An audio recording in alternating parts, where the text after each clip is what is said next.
retour au bureau. Nous mettons en place des scénarios. On ne sait pas aujourd'hui très clairement comment ça va se produire. Ces scénarios vont nous donner des bases de travail.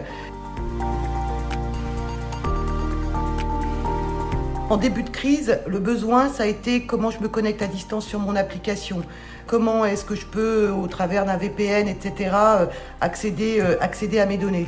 Aujourd'hui, sur les petites entreprises, on est très clairement dans comment je protège mon entreprise et comment je fais en sorte qu'à la sortie de cette crise, elle soit là et qu'elle puisse continuer à exister. Donc très clairement, les aides gouvernementales qui aujourd'hui sont mises en place sont cruciales pour ces entreprises. Donc nous leur apportons l'aide qu'il est possible de leur apporter au travers de nos solutions. Après, sur des entreprises un peu plus hautes, effectivement, des discussions s'instaurent sur la sortie de crise, sur des sujets un peu plus économiques et un peu plus contextuels.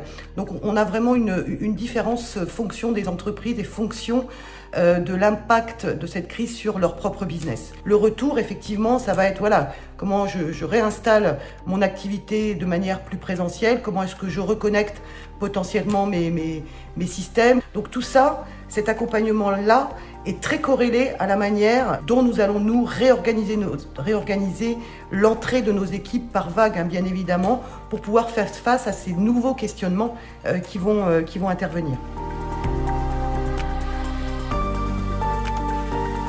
Quelles sont nos priorités en termes de service client? Qui est-ce qu'on doit faire revenir en premier? Et puis ensuite, dans ce nouveau contexte qui est en place, avec des collaborateurs qui sont en télétravail et qui font très très bien leur métier en télétravail, comment est-ce qu'on va faire pour reconstruire une équipe? Et comment est-ce qu'on va envisager de laisser une part importante, effectivement, au télétravail dans ce contexte qui va être le nôtre demain?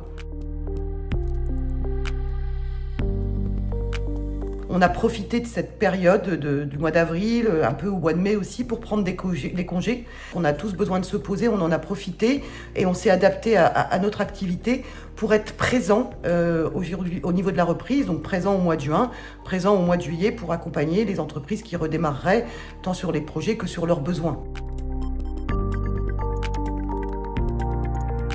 Dans cette période difficile, je pense qu'on peut tous rester extrêmement optimistes. Quand on voit ce qu'on a été tous capables de faire avec nos valeurs humaines, finalement, on voit que demain, on pourra continuer à être dans cette démarche et peut-être construire des relations et une façon de travailler différente.